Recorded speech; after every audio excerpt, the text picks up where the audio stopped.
introduce the video? Yeah. Alright, what are you going to do? You're going to introduce the video. Oh. Say, Hi. tell the camera. Hi. Hey, welcome to Team King. Hey, welcome to Team King Project. That's my boy. Alright, welcome y'all. Hey, as promised, Leo and Mommy, aka Anna, aka Anna Birdie, is it's not a nickname, it's a real middle name. Anna Birdie. Birdie is her middle name. Anyway, they're gonna do the compression test for me. Leo likes to learn about engines, how they turn over. You can actually, while it's kind of partly taken apart, he can look in there and see how it turns apart. Hopefully he's going to push the button on the remote switch so that we can run the compression up on the compression tester. I'll just introduce the compression tester real quick here. Basically, it's a very basic gauge with a hose, and the thing that fits like this one is like the size of my spark plug.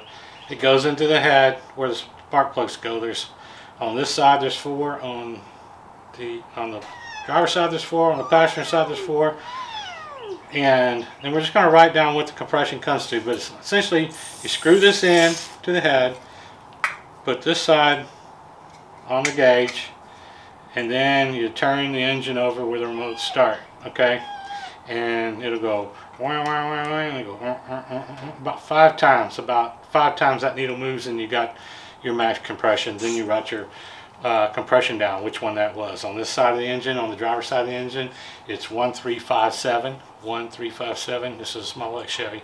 And on the passenger side is 2468.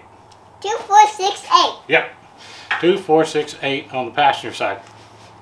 So we just do it one at a time. Write our compression numbers down. We compare from cylinder to cylinder how much compression we have.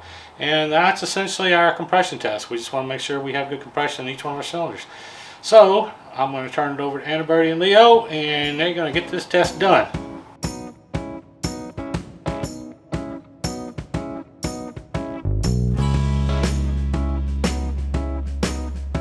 Leo's going to push the button. But we're just going to take turns. Okay, I'll get you putting your hand on my hand, buddy. You ready? Okay, that's it for number 1. Alright. Oh.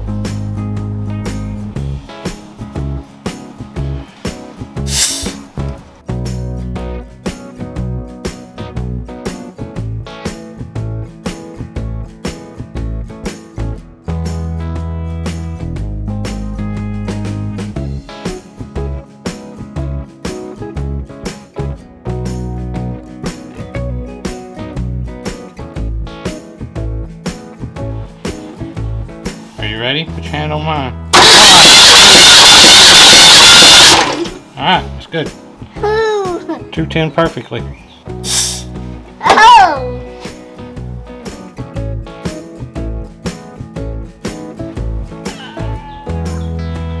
You ready, Leo? Whoa. One more time.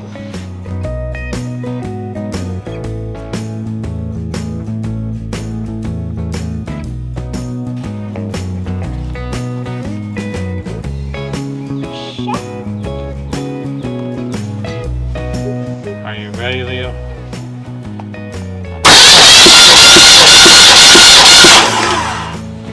Stop it. We have to get it to the right number of times.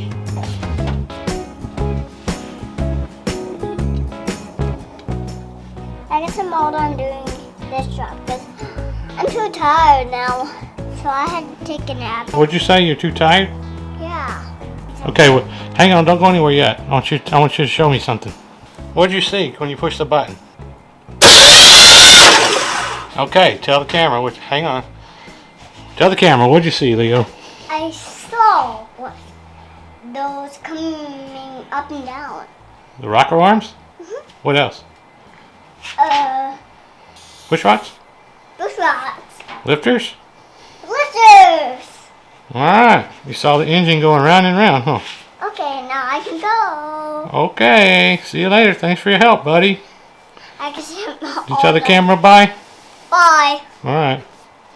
I mean, see you later. Yeah, see you later. How about peace out? Peace out. All right. We're all done.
All right, y'all.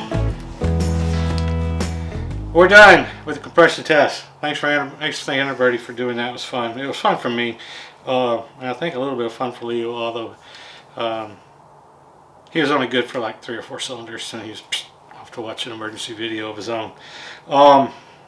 Anyway, maybe it wasn't fun for Anna Birdie. She's not really what you'd call into doing mechanical things. But oh, I wanted to tell you, one of the things I haven't told y'all, Anna has written a children's book. It features Leo and the Camaro and Daddy. And one of the reasons I wanted to roll this in here is so Leo could see partly how some of the engine internals work, and help Anna understand how some of the internal engine stuff works. So it's kind of like technical research for her book. And it's just a little children's book, and she's got a whole series planned. We're currently looking for an illustrator. So if you're an illustrator or you know one, tell them to hit us up. Okay. I didn't tell y'all about this. I was using this as the remote switch to turn the engine over. Maybe I'll roll in a picture or something so I can show how this hooks up. It hooks onto the solenoid, and there's a post, a small post. It has, I think, a black wire in this one anyway. You can see it. There's an S right by the post. This gets connected to that S post, okay, or the post right next to the S on the solenoid. And this big one, this big jumbo here, has this insulator, and it really makes it hard to push this down, unnecessarily hard to push that down. Anyway, this gets put on the battery positive. You can either do it right there on the solenoid, or you can stretch these out and do it on your battery. But in any case, I was using this to turn the engine over, and you could see on the gauge where it was going, okay, like 5 times. It was going up 1, 2, 3, 4, 5, and where it's stopping, that's where you want to stop, and where you can measure or record what compression in that cylinder is.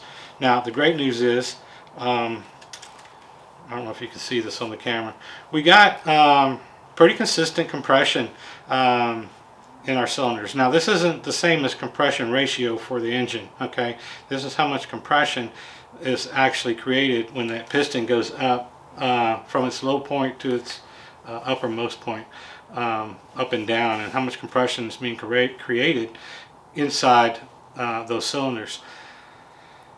So what this tells me, okay, I can look here, I got 210, 210, 210, 212, 212, 220, 212, 214-ish. What that's telling me is all those cylinders have similar compression. They're all within 5 or 10% of one another. That's what you want to see. They're good and high at 200. This was a dry test. You can also do a wet test and make things sealed even better, but with compression over 200, I didn't really see the need to do a wet test and do it twice. And Anna, again, she doesn't really like mechanical things, so I was just trying to hurry up because I felt like I was torturing her because she was so gracious to agree to do it. And the reason for that, there's two reasons. One, Anna is part of Team Keen, and I wanted to, and my wife, and I wanted to introduce her because she's always behind the camera, and she likes it there. But what I can tell you, as me being behind the camera this time, videoing her, it's a lot harder job than I realized. So kudos to Anna Birdie for being my camera person. It's a hard job, and there's a lot going on. There's a lot to keep up with. If you want to do your own compression test, it's really not that hard. It just takes, I think I showed you the gauge. I think I got it at AutoZone. It's a cheapo gauge. You gotta take the best way is to take your spark plugs out, of course, all of them at once is probably better. Disconnect your fuel system on these mechanical pump engines. It's just easy enough. You just disconnect the fuel line before it gets to the pump. If you have an electric fuel pump, just take the fuse out and you won't be pumping any fuel. And I obviously don't have the manifold or the distributor in this car right now, but if you do have your distributor in, if it's a points type distributor, just take the coil wire off the center. If it's an HEI, just drop that wire off that supplies 12 volts to your coil on top of your distributor, or essentially disable your engine. You don't want it to start on you when you're trying to test your compression. Anyway, that's an awful lot of an outro here on this video.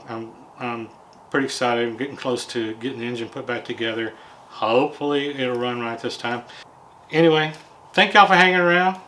Come back and see us again. Don't forget, subscribe, like this video if you liked it. If you hate it, you hung around and watched and hate it, like it because you did. Amber also does all the edits, so if you like the editing, give it a thumbs up. If you like the editing and you want to comment on the editing, or maybe even the music or whatever. Anyway, again, thank y'all for hanging around. See you next time. Or as Leo would say, Peace out. peace out.